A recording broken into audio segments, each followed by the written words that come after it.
Rhonda Hardy and I'm the Chief Executive Officer at the City of Kalamunda.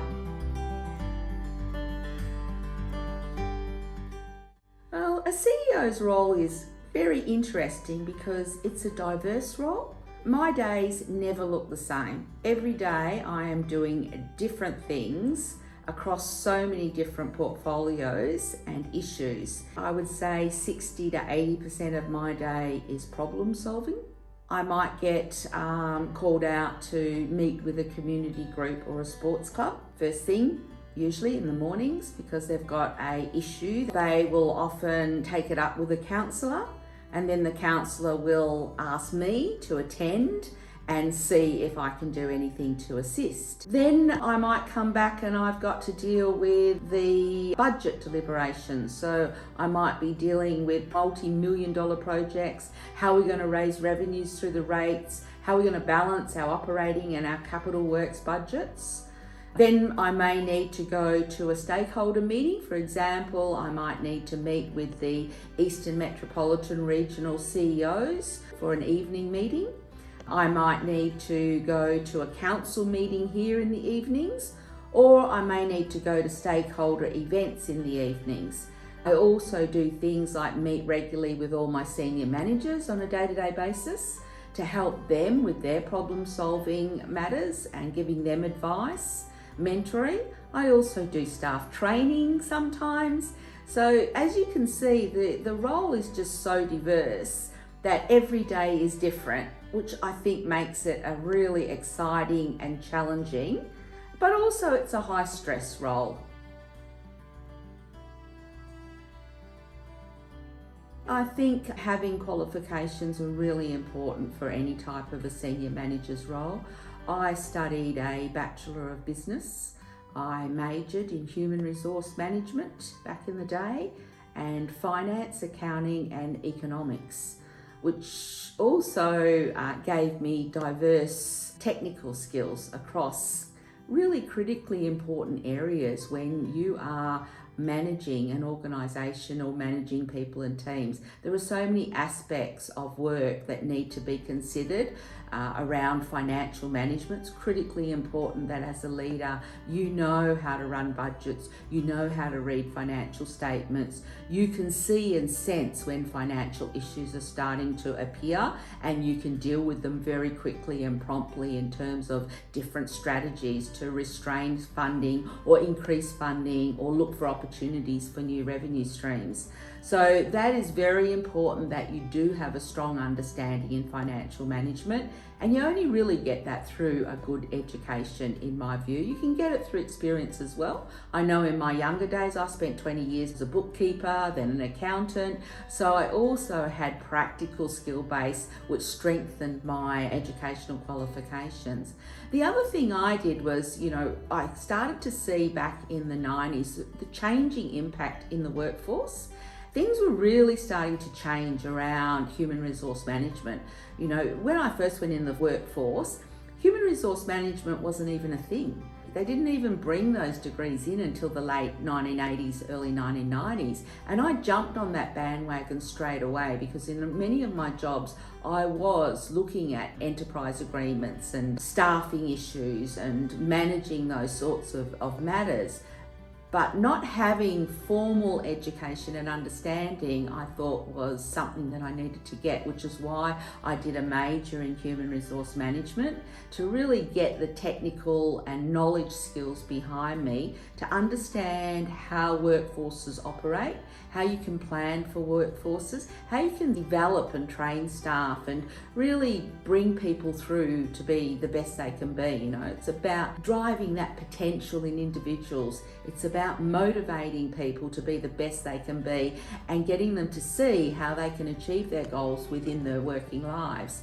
So I think having the HR background has really assisted me to move up through the career chain between HR and financial management. They're just basic foundations of managerial expertise.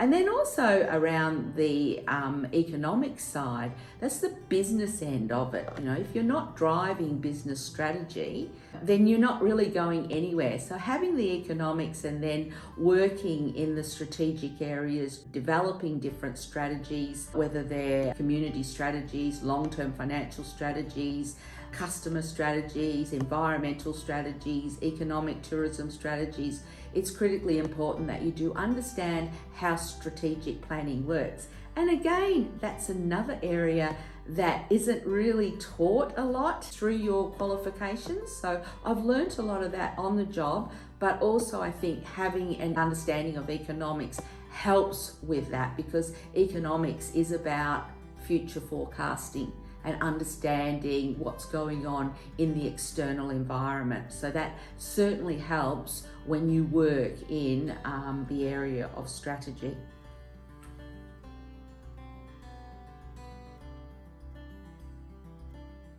I think the most unique thing about this role is my ability to drive creativity, particularly with staff. Like, I've really loved working with the staff of the City of Kalamunda to increase their ability to think creatively, to understand design thinking, and to innovate. So I have seen so many amazing projects come out of the staff through their ideas, through generating different perspectives, through working together and training together and seeing ourselves as one.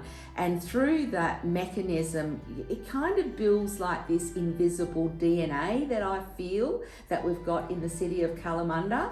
And I love the feeling of that DNA, because we are achieving so many amazing projects. We're winning so many awards for the amazing projects that we're delivering. We're doing things that others haven't done. They're not tried and tested, so we will take risks, but our risk taking is done through creative thinking. We really think things through. We minimize our risks when we go into innovation. We all work together and we support each other. So for me, that is absolutely the fun part of my role, is seeing others achieve through innovation and creativity. And I am a very big fan. I'm very passionate about driving innovation and creativity, because in my view personally, it's only through innovation and creativity that we are going to be able to solve the looming problems that are now facing not only society, but our planet and our local communities. We're all joined up, and really, I think seeing what has happened in the City of Kalamunda gives me a lot of hope for the future, and that is so much fun to see.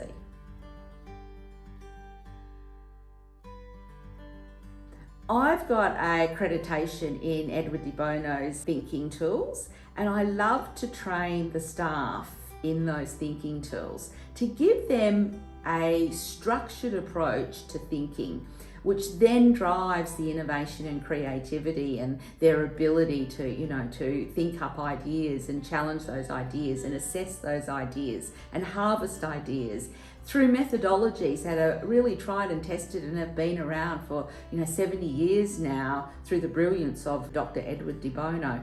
I think that's a fun fact. That's one of my favourite things, is when I get the opportunity to get 20 or 30 of my staff in a room and teach them how to use the 6 thinking hats, or teach them lateral thinking tools, or teach them the power of perception tools, these sorts of things that we are learning about here. The other fun fact that I really like is, about 7 years ago, I set up something called Team Kalamunda. And I based that on some theory that John Cotter, who's a thought leader in management, and John Cotter talks about these volunteer armies that you can create within an organisational base. So I thought I'd take his theory and, like I do, sort of make it my own and test the theory. So I did a call out for staff right across the organisation to join Team Kalamunda. And that team had the purpose of having a look at our culture, how we can improve our culture, and what are the elements of our culture that we needed to improve. I got a core team of about 10 or 20 who come year in and year out now, they change. I get new people each year, and I've still got people that have been with me that have been there for the whole 7 years as we've developed this Team Kalamunda Grow program. And they come up with the ideas of how we can get our staff together so people across the organisation feel engaged with the organisation, they understand what our goals and our aspirations are, and they also get to socially network, because a lot of staff in some jobs don't get the opportunities to network a lot, either internally or externally. So having these kinds of events really brings the staff together, builds cohesion across the organisation, and we're really starting to see that Team Kalamunda approach has actually supported and driven a highly positive culture across the city of Kalamunda. So I'd say that's a super fun fact that I'm really proud of.